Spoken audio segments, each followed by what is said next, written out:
Assalomu alaykum Bahrom aka, xush kelibsiz. O'zingiz haqingizda qisqacha ma'lumot bersangiz. Vaalaykum assalom. Men 1987-yilda Urganch shahrida tug'ilganman. Rahmat. San'at sohasiga kirib kelishingizdan maqsad va oilangizdagi san'at sohasida biron kishi bormi?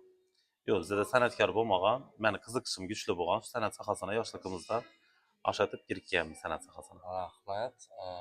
Instagram'larda ko'p kuzataman, shundan qisqacha bir savolim bor. Sayohatlarga ko'p chiqib turasiz ekan, asobiy nelarga borib kelasiz, nelarni Men chiqasiz? asosan biznes sohasi bilan ham shug'ullanaman. Shu bizneslarim bilan, ijodlarimiz bilan Turkiya, Dubay shahrida Birlashgan Arab Amirligina borib kelib turamiz. Rahmat. Qiziqqan hobbingiz haqida. Qiziqqan, eng yaxshi ko'rganim meni mashg'ulotim qo'shiq aytish. Uydan qo'shiq aytib turaman, kolonka usulida mikrofonlarimda jonli ijroda qo'shiq aytib turamiz. Qolaversa, professional darajada ijod boshlaganmiz.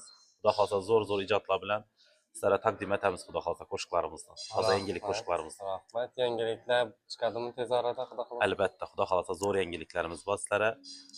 Aytchaqim, bizlarni kuzatishda davom etinglar, zo'r yangiliklarimizni sizlarga taqdim etib boramiz. Rahmat, sog' bo'ling, sog' bo'ling.